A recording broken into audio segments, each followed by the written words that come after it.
Let me say this many times before. I'm a big believer that success is a product of the environment that you put yourself in. And if we put ourselves in the right room with the right people, over the course of time, what you'll start to see is it changes the way you think, it changes the way you look at challenges, it changes the way you look at opportunity, it changes the way you count. You start counting bigger, you start looking bigger, thinking bigger. So obviously, what's up, Dad? So obviously, it's worked for us, and we hope that it works for you. A couple of things about what to expect for the next couple days is we're going to start every day at 10 a.m., regardless of how much fun we have the night before, Molly. And so we'll start at 10, we'll end around 4-ish. We'll break around noonish for lunch. Today at 5:30, we're hosting with our sponsors, which we'll give some love to later, right outside at the Rockwood Grill, or whatever it's called, right here. It's this patio right now. So whatever she said at 5:30, right outside, we'll be hosting some cocktails and some fun, and then later on we'll see who wants to plan a group dinner, and if you guys want to participate, Allison will help us coordinate something. What else do I have here? Oh yeah, posting pics. If you're going to post pics, do us a solid and remember to use the hashtag Winner Circle Mastermind and or Big Block Realty. At the end, we will pick the best post, and that person will win a nice prize. And I think that's all I got. Anything else I'm missing? Don't think so. Grab a shirt if you didn't get Oh yeah, we got shirts back there. Grab yourself a shirt. And I'm going to fire this thing up. So I usually come with presentations about how to make more money and how to grow your business. This time I felt inclined to do a presentation on how to not fuck shit up.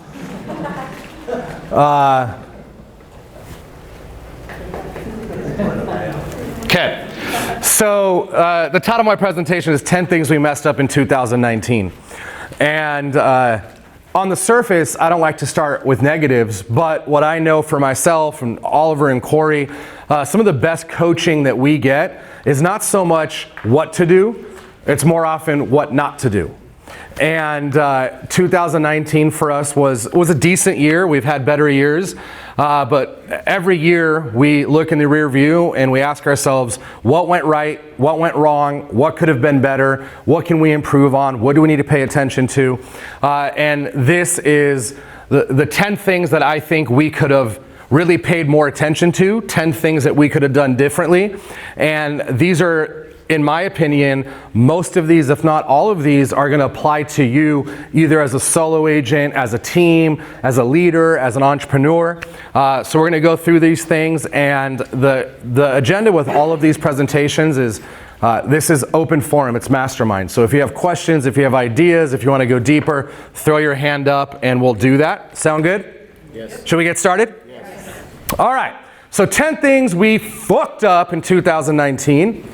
Says messed up. Number one is a really hard thing, I think, for most of us to be real with and pay attention to, and it's the fact that we didn't let people go fast enough. How many of us, you don't have to put your hands up, but if you do, great.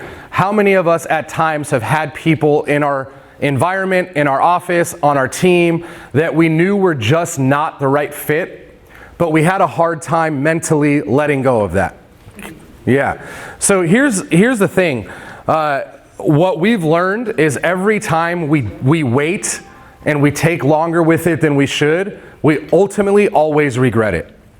And it's tough because inside of the brain you have these conversations with yourself like, oh, I feel bad, I don't want to let her or him go, this, that, and the other.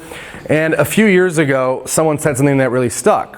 What he said to me, he said, hey, we all have problems letting go of people because we feel for them and we care for them and we want the best for them. And he said, is it real to you that these people that you know you need to get rid of, a part of them knows that they're not a right fit? And the answer is yes. right? They know it. They know they're underperforming. They know they're being a jerk. They know whatever it is. And they're just as afraid of making the move or breaking up as you are uncomfortable with bringing it to light.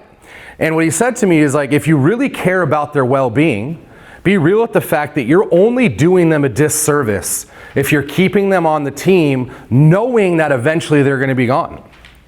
So do them a favor and let them go now so they can start the next chapter in their life and be that much further ahead than they would if you just held on to the baggage or the pain or whatever it may be.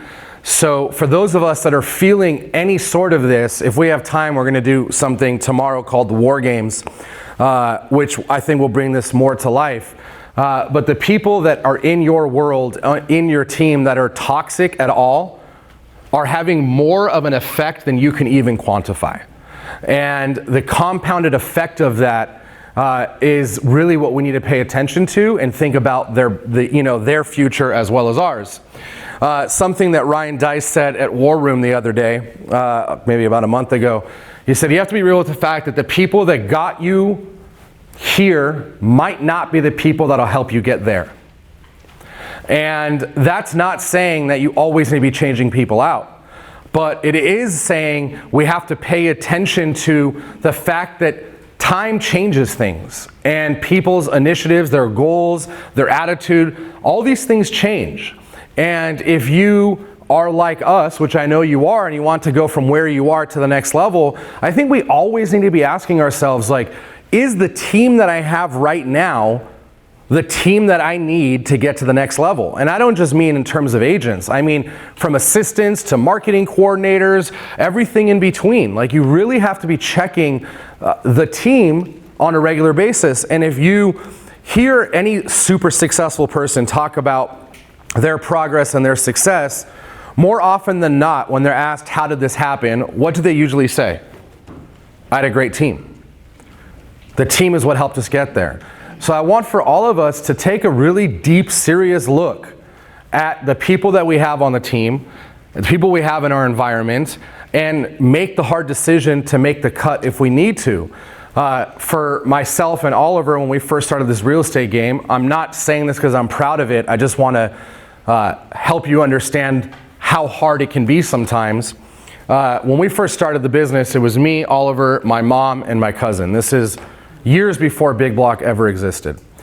And we had a little office. We would show up every day. We would prospect, and we were trying to grow our business. And one of us four was very toxic in all respects. And that person was also the most important person to me, which was my mom. And it was really, really tough, one, to come in and be a positive leader, but also deal with the negativeness and the toxicness that she would bring into the environment. And, you know, I had to make the very, very tough decision to ask my mom for us to separate and part ways. And today, she is much better for it. We are much better for it. She was somewhere that she knew she didn't belong. And I want you to think about that. You know, change is tough. Progress is tough. Going to the next level is tough, but nothing is harder than being in a place you know you don't belong. And I think for some of us, we have people in our environment, in our world, that are in a place they know they don't belong. And if you set them free, not only are you doing them a service, you're also doing yourself a service. Does that make sense? Are you guys with me? Is this resonating with anybody? If you're feeling this, I challenge you, don't wait any longer. If you could do it today on break, do it on break. If you have to wait till you get back and do it, do it. Because it's uncomfortable, it's tough, but after you rip the Band-Aid off, you will feel so much better and your business will be so much better for it. Whoa. Sorry, Billy. We let speed and emotions control important deals. How many of us at times were really attached to an outcome, and we were so committed to said outcome that we wouldn't pay attention or give love and essentially attention to the parts of the deal that mattered? What I have for you is you have to be real with the fact that what you feel today, you may not feel tomorrow. Can I be transparent about a couple of case studies for us? So many of you know that we separated with a business partner, and in the process, there was a lot of emotion, a lot of speed. We wanted to get it done. And for the sake of getting the deal done and getting it done fast, we allowed ourselves to not pay attention to things that we may not feel tomorrow. At the moment, it was like, yeah, whatever it takes. He wants this, he wants that, whatever. I don't care. I just want him out. And 6 months, a year, 2 years into it, the way you feel at the time that you're trying to get a deal done may not be the way that you feel tomorrow. And, you know, for us, that's just one case study. We've done a few pretty big deals, all of which we're glad we did, and they were all ended up being beneficial. But we would be in an even better position if we didn't let the emotion of wanting to keep things moving fast, and we didn't let the emotions of the inner dialogue, the drunk monkey, convince us that something is important or is not important. And I think that this falls into your transactions, it falls into your team members, and falls into doing big deals. A part of your brain is always going to say stuff like, yeah, don't worry about that part. And it's the don't worry about that part that I think one day you will regret it. So my thought for you is, as you're starting to make big decisions, big moves, big changes, if you're buying companies, selling companies, buying someone out, doing any sort of deal, remember and be real with the fact that what you're feeling today is not how you're going to feel tomorrow. And if you pay attention to that in the moment, and you don't allow your need to feel comfortable and feel safe and feel confident that you're getting a deal done, don't allow that to cloud the perspective of what's going to matter tomorrow. Does that make sense? If we would have just paid more attention to those things early on, good deals would have been great deals. A company that we bought about a year ago, same thing. I just wanted to buy it so bad and so fast that I didn't take the time to write out for myself what's the worst things that can happen here, and how can we put that into the agreement so that we're protected should emotions change. Because in honeymoon stage, in frustration stage, and trying to get a deal done stage, you get clouded. And if you take the time to take the inventory of not just where you're at today, but ask yourself, like, what are all the worst things that could potentially go wrong? And iron them out now, it makes your life that much easier. That's why if you have a good attorney and you're doing a business partnership, your attorney is going to say, in the formation of this agreement, I want you to not be in the honeymoon stage, right? Like, if Suzanne and I are going to start a venture and we're pumped and we love each other and we're looking at the dollar signs and the opportunity, that's great.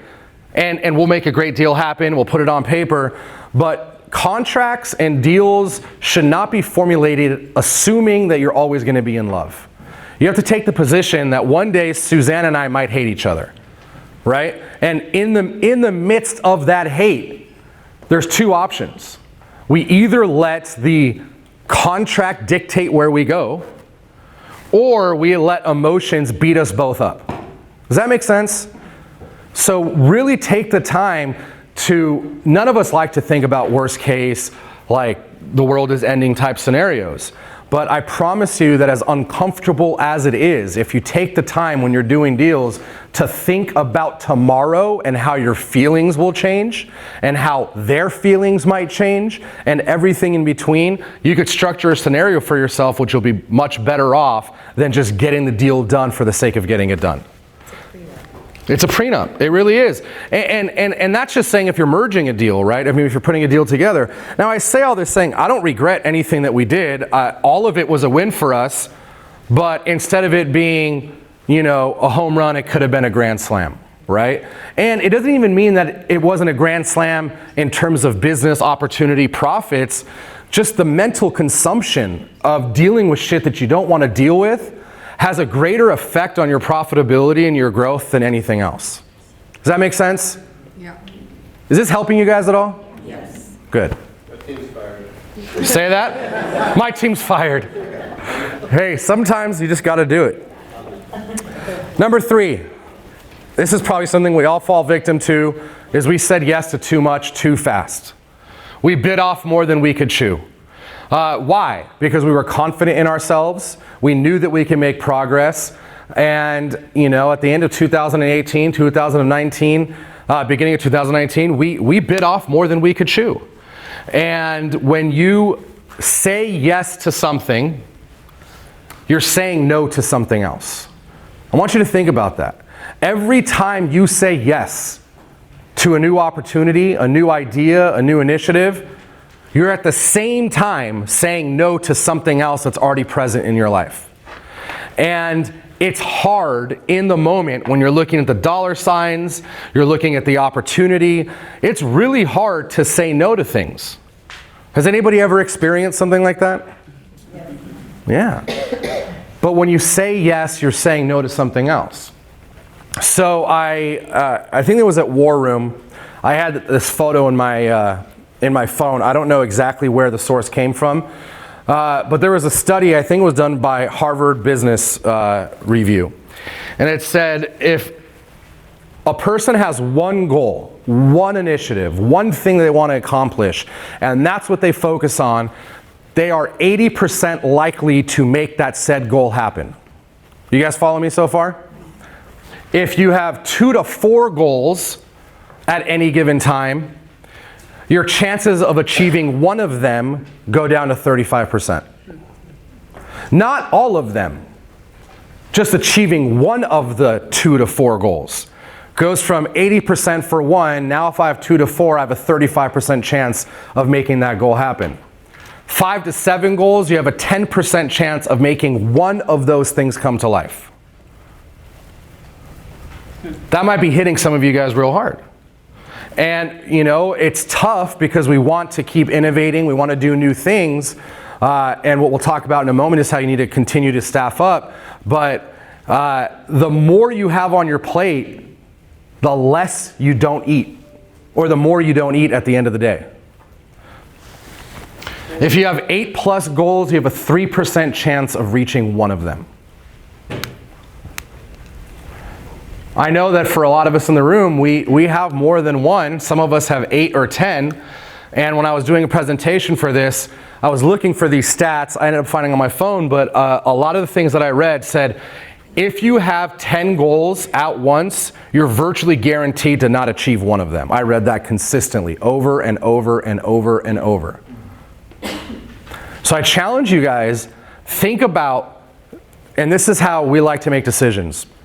Of everything we want to do, which ones have the highest outcome with the least amount of brain damage? And in my opinion, that's how we should be making our decisions moving forward. Of all the things that we want to do, of all the things that we believe are important, which one, or maybe 2, has the highest outcome with the least amount of brain damage, the least amount of risk, the least amount of liability? Does that make sense? How many of us right now might say we have too many goals on our plate? Yeah, I hope that helps. We got comfortable. We've been hockey sticking for like 6 years, hard. And we allowed that. I'm black, what is hockey sticking? This fucking guy. Like growing really fast. Does that work for you? Like 3-point shooting or like crossover. Are you good, my black bro? All right. So we had a lot of growth, a lot of success, and that's great. But you know what that comes with is the risk of getting complacent. And when you get comfortable and you don't pay attention to what you need to be paying attention to, you're going to drop more balls than you could ever imagine. And for us in 2019, it was a great year, most profitable year. Like everything on paper was great. But if we wouldn't have gotten comfortable, if we wouldn't have got complacent, if maybe we would have just checked the ego a little bit, we probably would be doing better. And I know that at times, some of us, maybe all of us, feel like, shit, I got this all figured out. I got it all figured out. Until one day you wake up and you don't. And my challenge for you is, I want you to really think about starting every day at 0. Because when you're winning really, really hard, it's easy to wake up and swing the bat in ways that you normally wouldn't swing it. It's easier to convince yourself to do shit that you probably shouldn't do. And on the opposite side of it, if you're losing, it's really hard to come in and swing the bat properly. Right? One of the best seminars I ever went to was an event called Money in You. And at Money in You, she made us all like sign a note to ourselves, which said, you have to promise yourself that you will never make decisions in your valleys. Life is always, you're either on a peak or you're in a valley. It's very rare that entrepreneurs ever feel in the middle. Like, I wake up and I either feel like the king of the world or I feel like I'm about to die. Does anybody feel that way? Yeah. So, in both directions, when you feel like the king of the world, be real with how hard you're pushing in your chips. And when you feel like you're in a valley, it's really hard to make big, long-term decisions when all you see is obstacles. All I see is huge verticals to climb.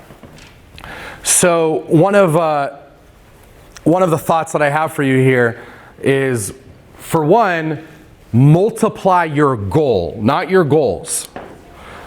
If your goal is to do 100 deals this year, I challenge you to say, screw that, my goal is to do 200 deals this year. Why?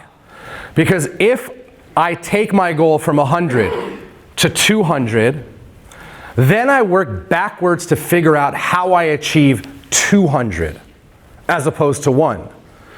Les Brown says if you reach for the stars and you miss, you'll land on the clouds. But if I'm reaching for the clouds and I miss, I fall all the way down and hurt my ass. Right? So multiply your goals, your said goal, your number one initiative. Go bigger to the point that it almost scares you. And focus on that one said goal and work backwards and say, okay, if my goal was to do 100 and I'm on pace to do 100, screw that. What's it going to take to do 200? And then pay attention to the things that you have to multiply to achieve that goal. You're going to have to multiply the amount of work that you put, the marketing, the efforts, the expense, the team, the needs. And if you focus on, multiplying the goal by 2, 3, 4, 5, 10 of what it is at the moment, and then you get real with what it's going to take to multiply in terms of efforts, output, mindset, to hit the way bigger goal, I believe that that's going to make it very easy for you to, one, stay focused on the main goal and don't let the distraction of other opportunities get you off track. And two, back to what Les says, if I'm reaching for the stars and I miss and land up on the clouds, am I really that bummed? No. I remember when we first started the company, I was naive enough, in a good way, to think that we could get to 1,000 agents in like 2 or 3 years. And everyone would tell me, you're crazy, dude, that's impossible. And they were right. But I really believed it. Oliver, Corey, and I, we really believed that we could get to 1,000 agents in 2 or 3 years. If we would have allowed all of the naysayers to help us change our target from 1,000 in 2 or 3 years to what was realistic of 200 or 300 in 2 or 3 years, do you think that we would have ended up where we have? No. Because the target was so high that we were willing to do things differently than everyone else said you should. Does that make sense? Yeah. Any questions on any of this so far? No. Number 5. This one's tough. Billy, I'm going to kill you. We stopped doing the basics that got us here. You know? We stopped, maybe for some of us, as we stopped giving love to our database, our sphere of influence.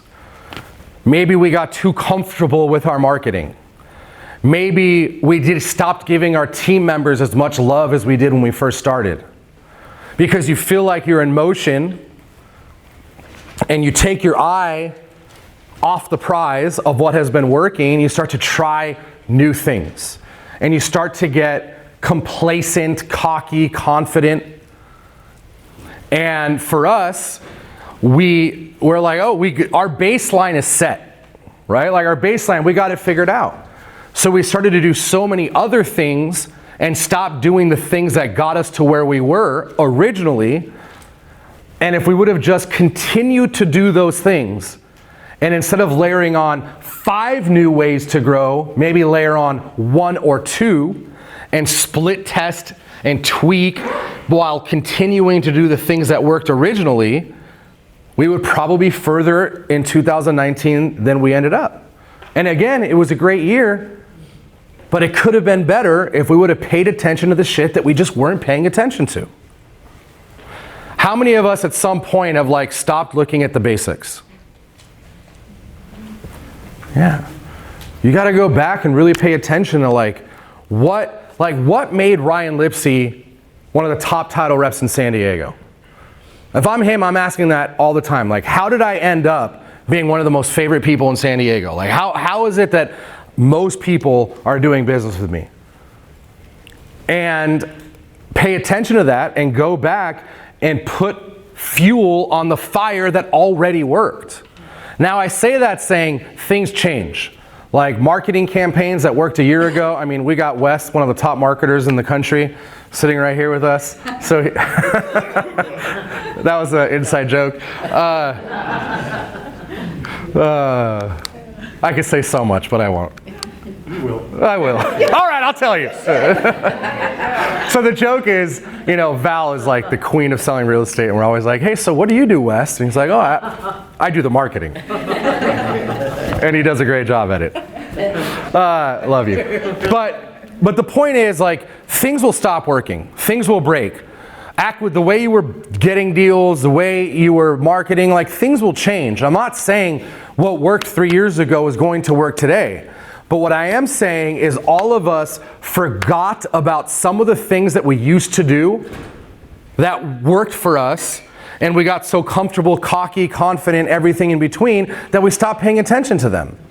I know for myself, and this happens to me almost every single year, I hit a plateau, or we hit a plateau. Anybody in here ever felt like they're hitting a plateau? Yeah, if your hand's not up, you're lying to yourself. We all hit plateaus. And you sit in that space for a month, 2 months, and you're scratching your head. What the F is going on? What's the challenge? And for me, almost every single time that I feel like I've hit a plateau, and I take the time, I do the inventory, I look backwards, you know what I realize I stopped doing? Yes, the basics, but for me, the ultimate basic, I stopped focusing on my mind. I stopped reading. I stopped going to seminars, which is one of the things I'll talk about. I stopped digesting content, because you have to be a special type of wacko to just be naturally born in a state of always taking action. You got to be a sicko to just be that person out the chute. You really do. And some of you in this room are natural born psychos in a good way. Right? The rest of us have to trick ourselves, brainwash ourselves to be the person that we need to be to end up where we want to go. So for me, sometimes the basics is I just stopped taking care of my mind. I stopped putting in the good things that made the good things come out. But when you're cashing checks and you're doing deals and you feel like you can walk on water, all of a sudden you just stop doing the shit that worked. Am I the only person that's ever done that? So I really want you to go back and look at everything from mindset to family time to what you did originally that worked. and take the inventory and then ask yourself, on a scale of 1 to 10, which one of these things do I feel, 1, could actually have a big impact today, and 2, which one of these things would still work if I just started it over again? Like for us, a big part of our growth originally was just doing free events. We would do 2 events a month. And they were tiresome. They took everything out of us. But they just worked. And then as growth started to just become more and more organic, because it was the tough work, we stopped doing it. And then we look back in the review and we're like, holy shit, like why is it that we haven't done one of those in the past 2 years? Oh, because we're confident, we're cocky, we're winning. And about 4 or 5 months ago, that hit us hard. We're like, oh, this is so stupid. Like, how did we allow ourselves to stop doing the thing that worked the best when we first started? And now we're doing them like crazy, and like the noise is compounding for us. We had our best month of recruiting, 64 agents last month. Like, thank you. And what's that? Good agent. Yes. A lot. Yeah, it was awesome. It also helped that we were able to do a deal with the man himself, Dean Aguilar. Round of applause for that guy, by the way. But this is the thing, is I really want you guys to pay attention, because like almost every time I meet with you guys, like top producers, and we're like, hey, this is where I'm at, this is where I want to go. Almost every single time we get to the conversation of database, past client center influence, and the conversation is embarrassing. Because all of a sudden our farm is working, our marketing's working, our referrals are working, and we stop paying attention to the people that got us to where we were. I feel very confident that everybody in the room could add another 6 figures if we just went deeper on our database and our sphere of influence. But why don't we do it? Because we get comfortable, we get cocky, we try new things. Working your database is less sexy than doing Facebook marketing or whatever it is. You guys with me? Yep. Look in the rear view and analyze. Man, I'll tell you, if we would just take more time in the rear view, which is weird because as an entrepreneur, what am I always trying to do? Look forward. But history, the rear view, gives you the playbook. It tells you what worked, what didn't work, what you sucked at, what you won at. And most of the time, we're so focused at looking forward that we don't take the time to look backwards. Backwards gives you all of the answers. Forward is speculation. You guys get the difference there? It's the backwards that tells you what you need to do.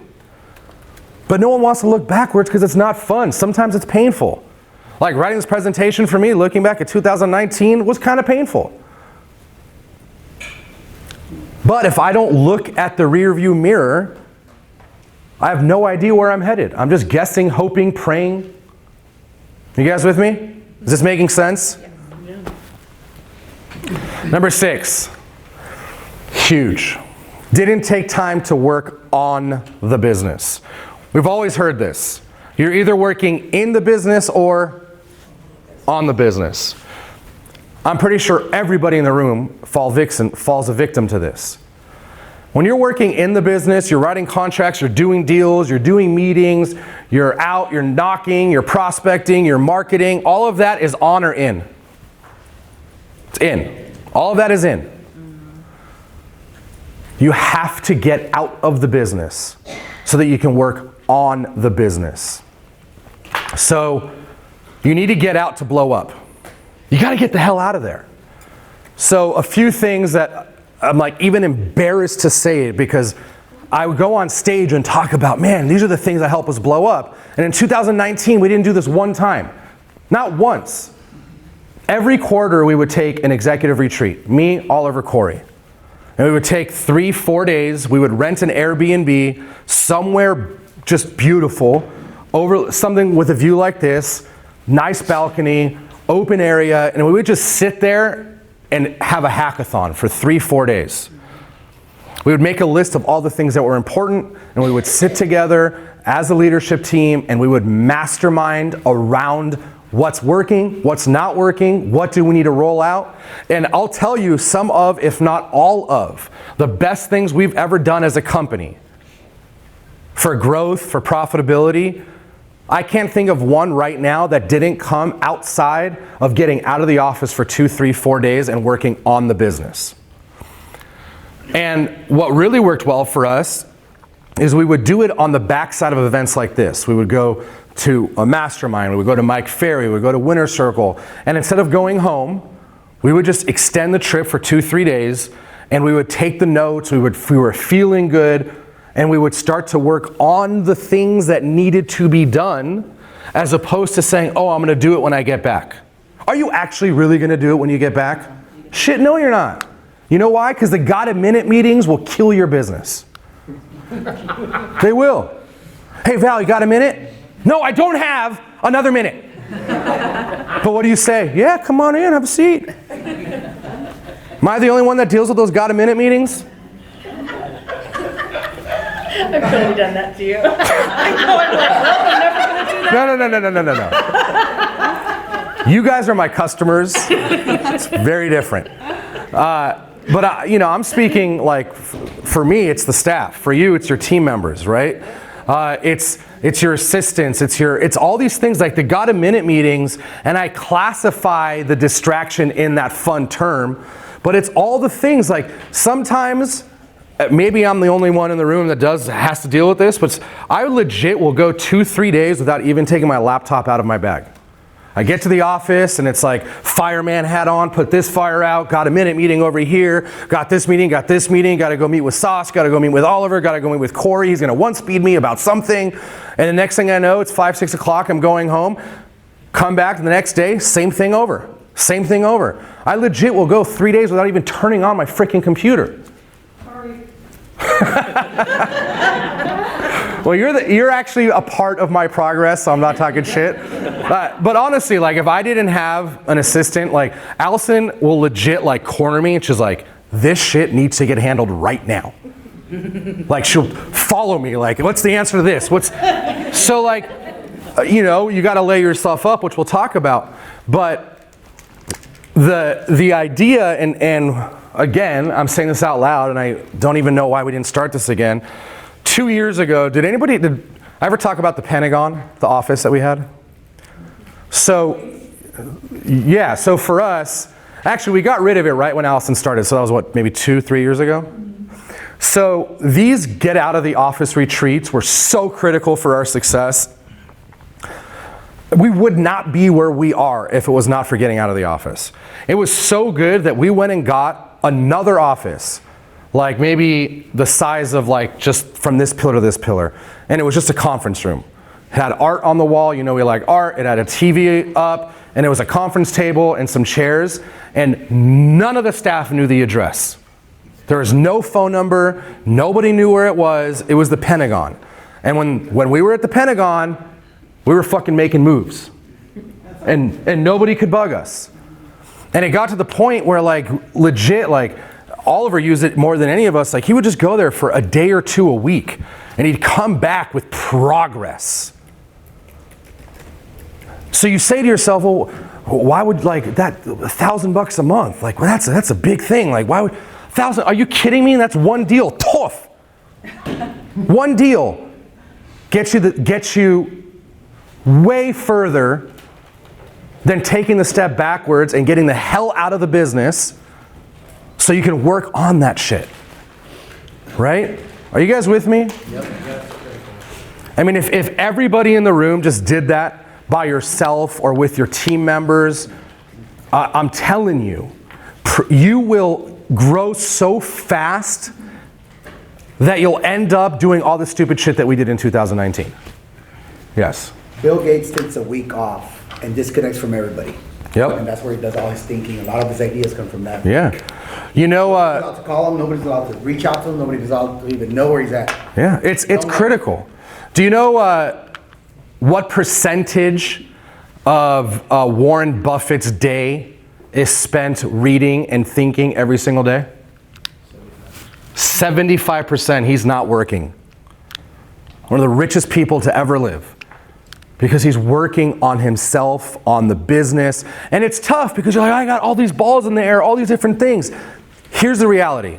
Nothing will break if you take 2-3 days away to go make things better.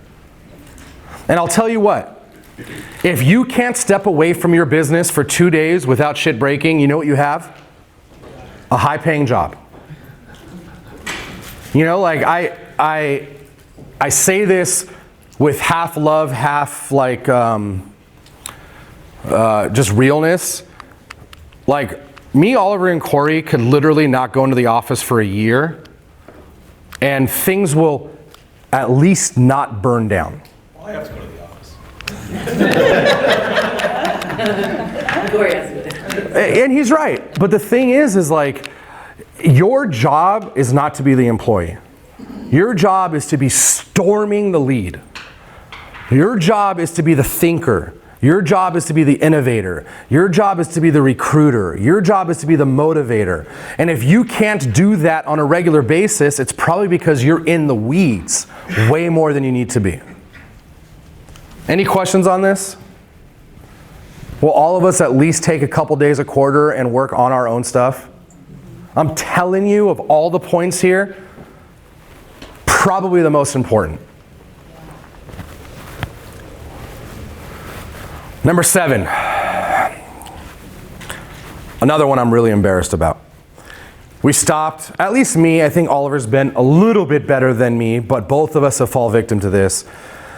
We stopped investing time in learning. And here's the messed up part. We invest a ton of money and time to go to these masterminds and these seminars, but we were the cool guys that were doing the lobby talking and the hanging out and like not participating because we had it all figured out. Like for me, I stopped listening to podcasts. I stopped reading.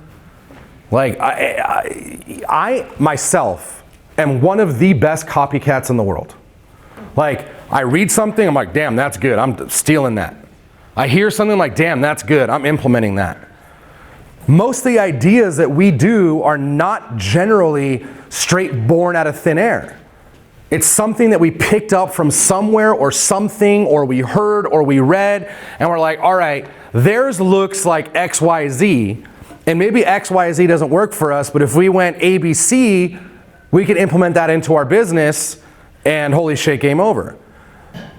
So, and it's funny because I recently moved about almost an hour away from the office, and it was like a major debate with my wife. Like, she wanted to go up north, all of our family, friends, everyone lives there. I wanted to be 10 minutes from the office.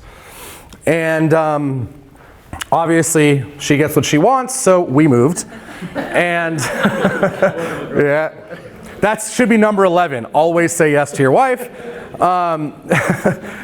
But so anyways, I was like literally stomping my feet all the way to Carlsbad. This is stupid. I don't want to do this. That hour drive in and back every day is my 2 favorite hours of the day. I get to like not listen to something, just be quiet, think. I get to listen to podcasts and audiobooks.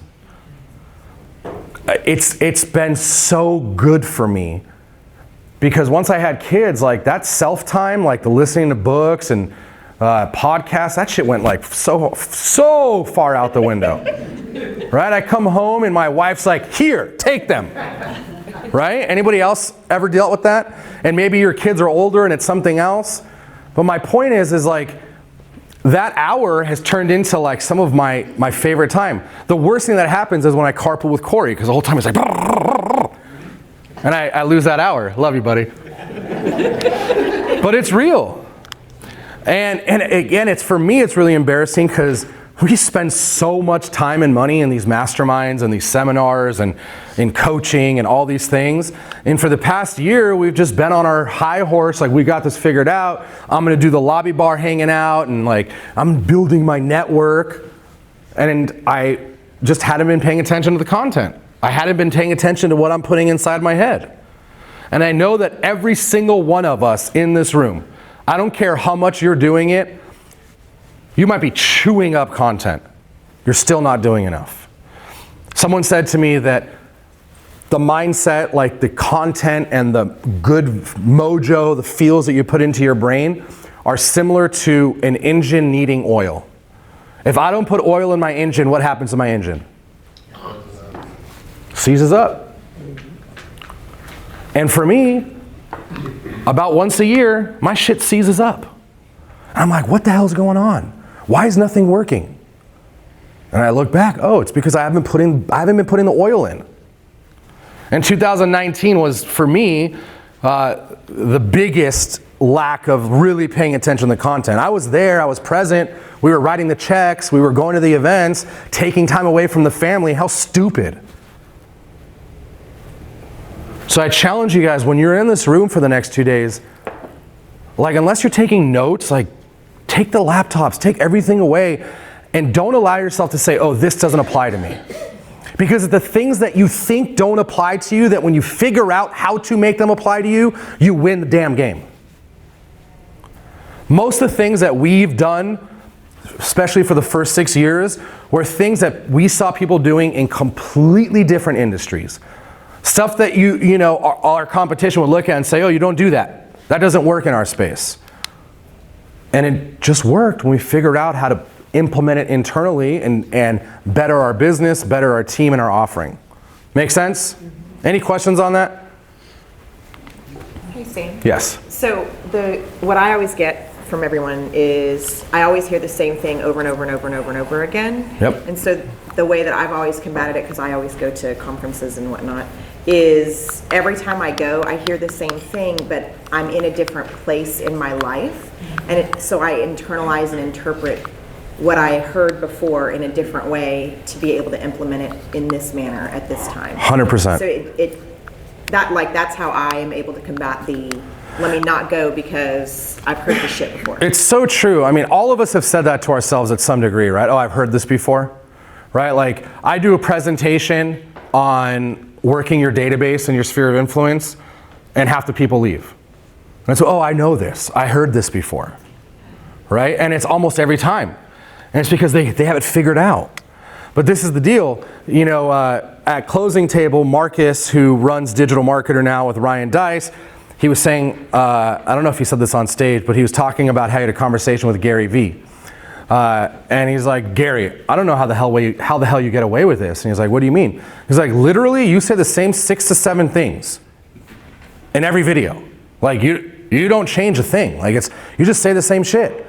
And he's like, yeah, you know how I get away with it? Because no one implements on any of it. And same thing with Mike Ferry. I've been going to Mike Ferry since I was 19 years old, 37 now. What is that, 18 years? In the 18 years that I've been listening to that guy, he's never said something I haven't heard him say after the very first seminar. But every time I go, I'm in a different place. I hear it differently. It hits me differently. It affects me differently. And at the worst case scenario, you leave on a high, right? How many of us have felt you go to a seminar, you leave the seminar, and you can walk on water. You're feeling good. You get back to the office, the got-a-minute meetings, the this, the this, the this. 2 months later, you're back to zero. That's why, we literally spend, and that's why I'm so embarrassed about this point, we spend about 2-3 months of the year in events. And for 2019, we were just physically there, not mentally, emotionally there. And if we can have had the success that we've had not being in the office for 3 months of the year, that's plain as day to me that all of us need to be investing more time on our brains, on our education, on our skill set. You know what's the one thing that your competition can't take from you? Is your skill and your grit, right? You invest in yourself, you become better. It is the biggest unfair advantage you can have over your competition. Am I the only one that wants to have unfair advantages over my competition? No. It's me or them. I want to slaughter their asses. And the only way that I can be best prepared to do that is when I take care of myself. Mentally, obviously not that much physically. Make sense? You guys with me? I mean, I could be like Dean and never eat any bread and then I'd look a lot better, but. All right, number 8, underestimated Almost everything. What's the deal with progress? It always takes longer, costs more, and is more painful than you can ever put on paper. You think it's going to take X and cost Y, it's almost like 3, 5, 10 times that, almost every single time. But again, what happened? We won. We were winning. We were confident. Like, yeah, we could do something that we know should take 6 months. We could do it in 2 months because we got it figured out. Am I the only person that's ever done that? Yeah? Maybe. Yes. Yes. I think there's a slide. It always takes more than you think. More time, more money, more focus. It always takes more time than you think.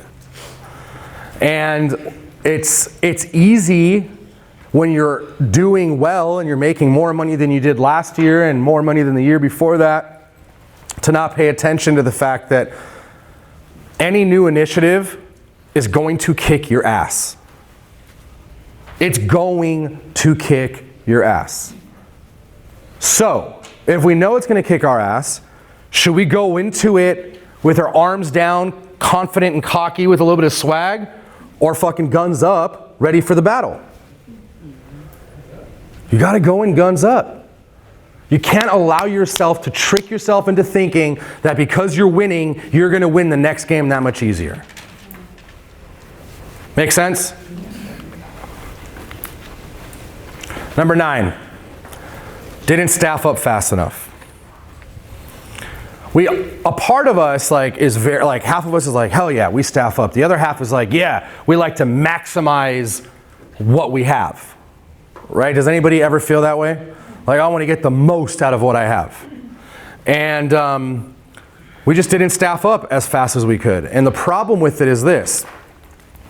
You need to go backward to go forward. You need to go broke to become, not literally broke, but you need to become less profitable to become more profitable. But you're so focused on the bottom line and the bottom dollar and, just the profit that you allow yourself to convince yourself that you shouldn't be hiring that next assistant or bringing someone else on. I'm not talking team members as in like agents on your team. I'm talking support staff.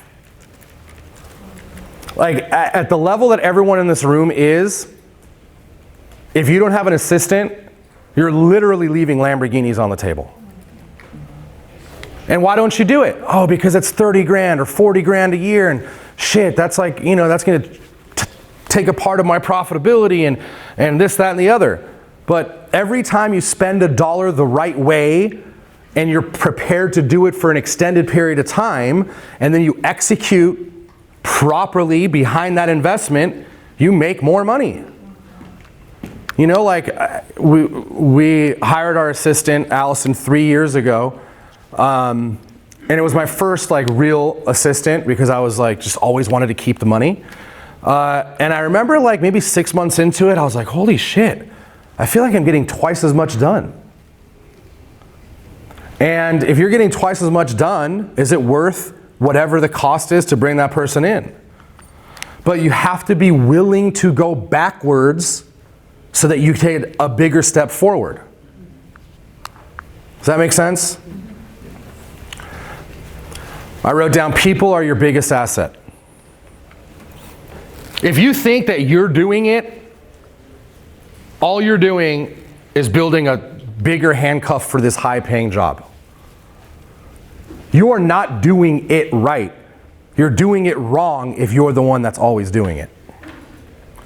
You can't sell that. You can't pass that off. All you're doing is working yourself to the bone. Next thing I wrote down is set a margin goal and spend everything above it.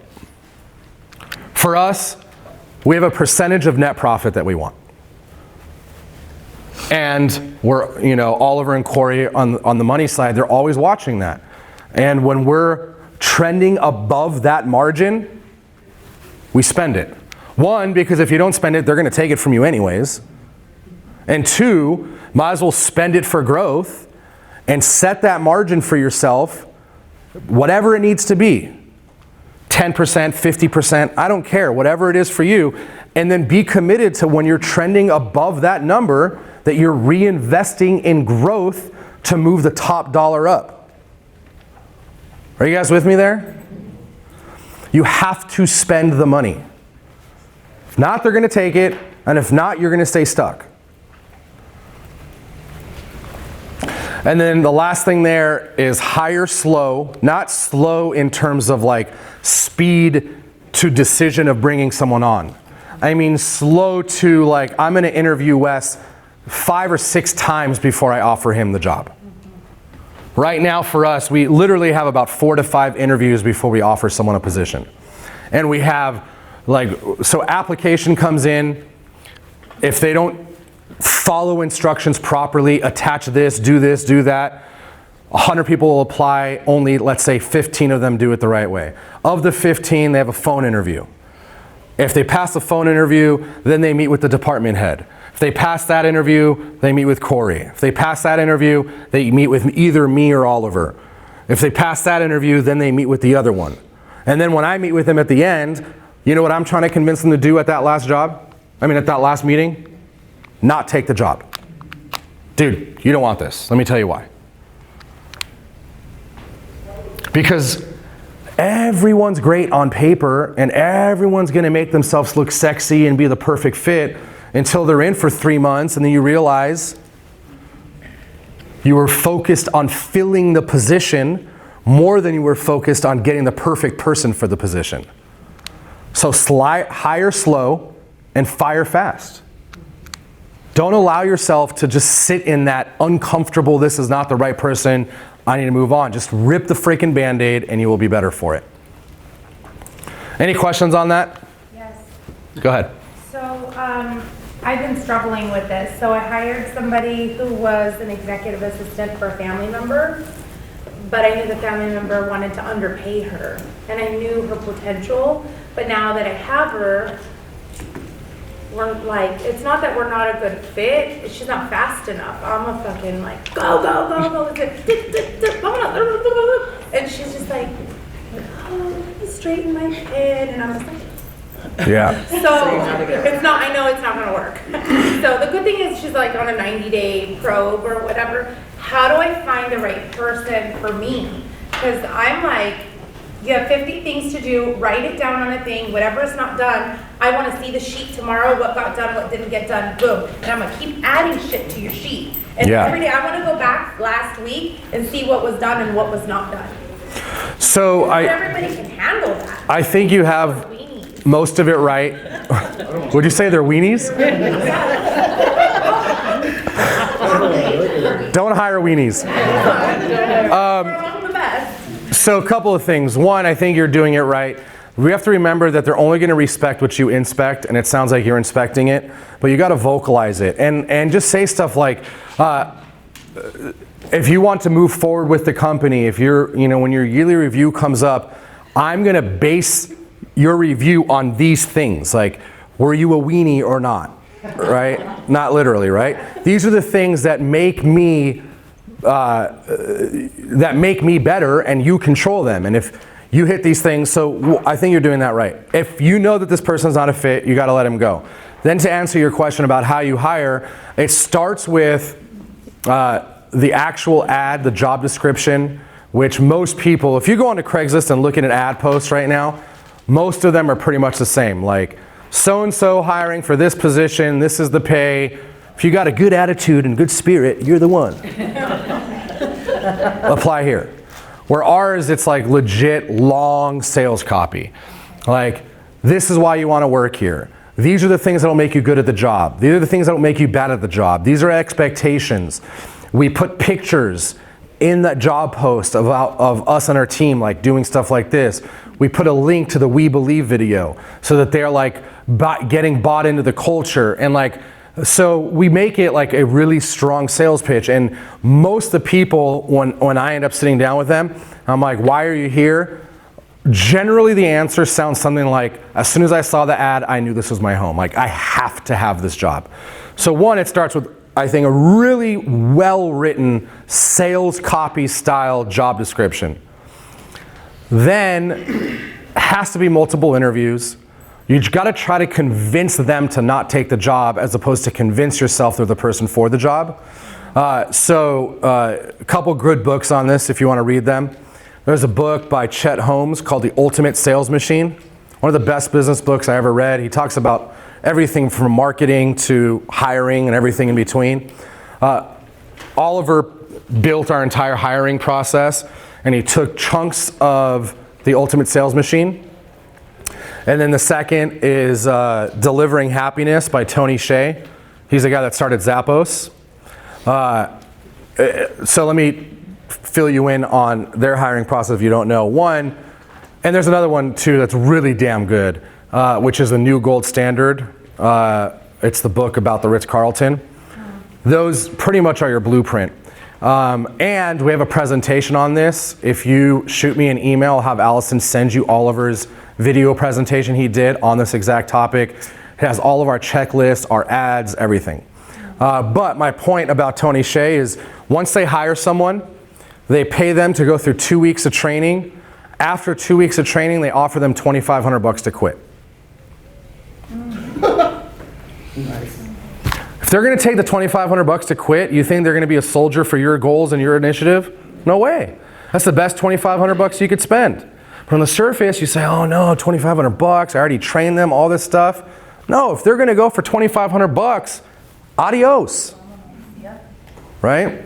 So After that, do you offer the 2,500, or did they offer the 2,500? After they pay them for 2 weeks of training. 2 weeks, okay. Yeah. What do you think about like Simon Sinek's inspiration, like inspire? I feel like you got to work that hard, you know. Am I working towards something? Am I gonna, you know, or am I just gonna stay assistant? Yeah, I think that good people are going to want to see good opportunity and progress.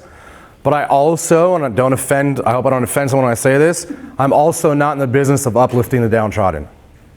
Right? Like, you know, you got to want it. Like, I'm not here to like instill the want in you.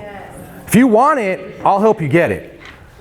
But I'm not in the business of helping you find it and then showing you the path and then giving it to you. So like remember that. And again, back to like letting people go.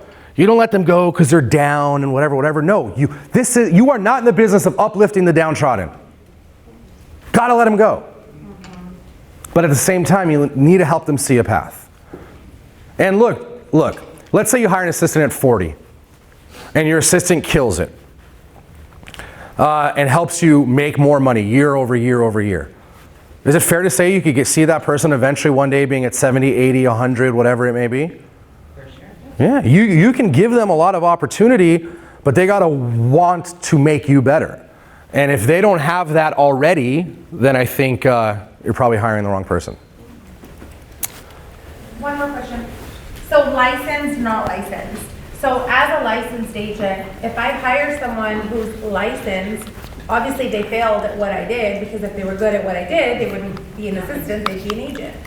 So I kind of have an issue with people who have a license, but we need somebody with a license. Yeah, no, I think that some people get a license and they realize that they're not that person, and that's great.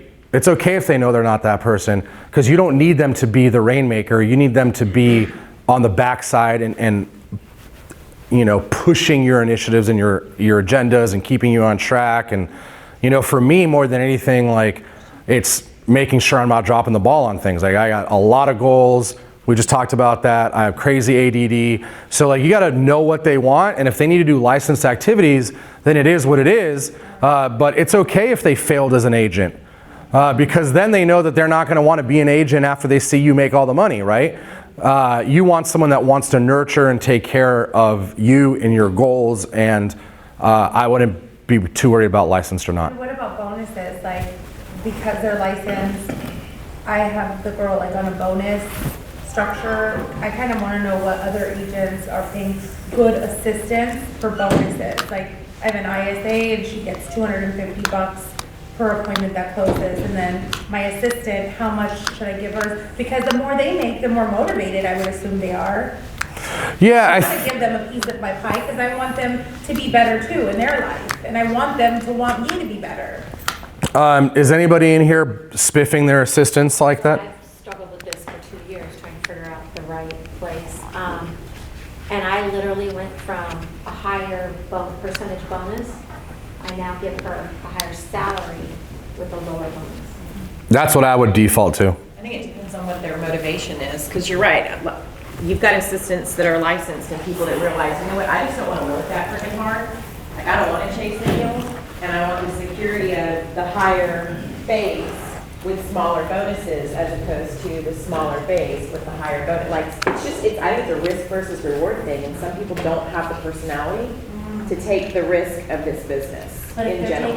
if they're taking good care and of the solid goal, then they're worth it. Yeah, and you know, And then add a little bit. 80% of employees, you know what they want more than money? To be appreciated. To be appreciated and recognition. So, like, I'm not saying they don't want money and they should have great opportunity, but more they want to know they're doing good for you or they're doing bad for you. So I think it's, as long as you're communicating, giving them incentives, showing them a path to grow, if it's per deal or bonuses on chunks or whatever, I think it's relatively irrelevant to the actual goal. I think it's more important how you manage them, how clear you are with what you expect from them, how you hold them accountable, and more than anything, hiring the right person as opposed to just the person that can do the job. Make sense? Good question, because I've asked you about how did you go about hiring your assistant, and that's where I'm at right now, trying to figure it out and doing all the steps that these guys are doing, and I'm like, damn, I still have 3 more steps. I just need her to start today, but I don't want to do that, right? And you hire fast, and then it doesn't work out. I started with an ISA, so like where you are, I would probably start with an ISA, and then I moved up to hiring an assistant. So I have an ISA, an assistant, and then my TCs, who's part of assistant work for me in their license, which is great. So that really helped me double, almost triple. I love that. Ryan? In Good to Great, Jim Collins does a good job of talking about getting the right people on the bus.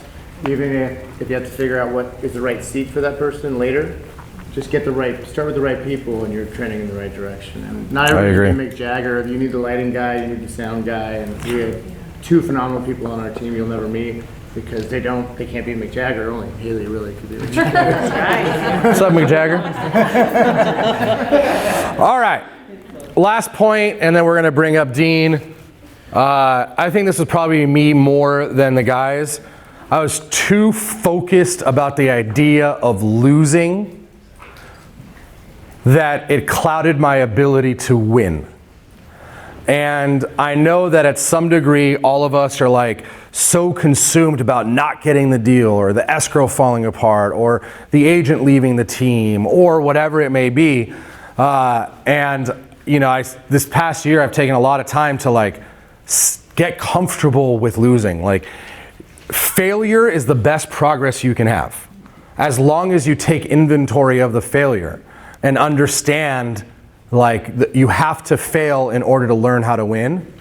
If you're just always winning, you're probably not winning that hard. You got to take the failures and the losses and learn from them. And be okay with them happening as opposed to letting it consume you. You know, I was letting it consume me for a while and it was so silly. Like, you're gonna lose. And losing is good. I saw a video that Will Smith said the other day. He said, when you're working out, your body, in the progress of building muscles, your muscles are actually failing. Right? They have to fail in order to grow and get bigger. And your brain is the same way. So I think that I could speak on this a ton, but I'll tell you that to me, what's been really interesting is the more successful I get, the more I feel like I have to lose, and that then brings more stress. And the reality is, Gary Vee said this and it hit me like a ton of bricks. He said he believes, and this is me regurgitating his words, that your long-term success is directly correlated to your ability to handle stress. And I read an article in Inc. magazine that said, what percentage, I've already told you this, don't say it out loud. What percentage of entrepreneurs are certified manic depressants? Anybody have a guess? 64. A lot. Just over 50%. You know the leading cause of death in entrepreneurs? Suicide. So, what I'm saying to you is don't fight the feeling. Be real with the fact that this is the game. The game is learning to deal with the stress, the pain, the anxiety, the losses, the failures. That is the win. If you can get kicked in the mouth and keep going, you freaking won. Because everyone else is going to get kicked in the mouth and they're going to lay down and they're going to cry about it and then they're going to go play it safe. And they're going to do something else. So my closing thought for you is don't let the losses dictate it in a negative way. Empower and love and embrace the failure and the loss, because the only way you get better is by getting kicked in the face and coming back stronger with grit and an freaking unstoppable type attitude. So that's what I got. Hope you liked it.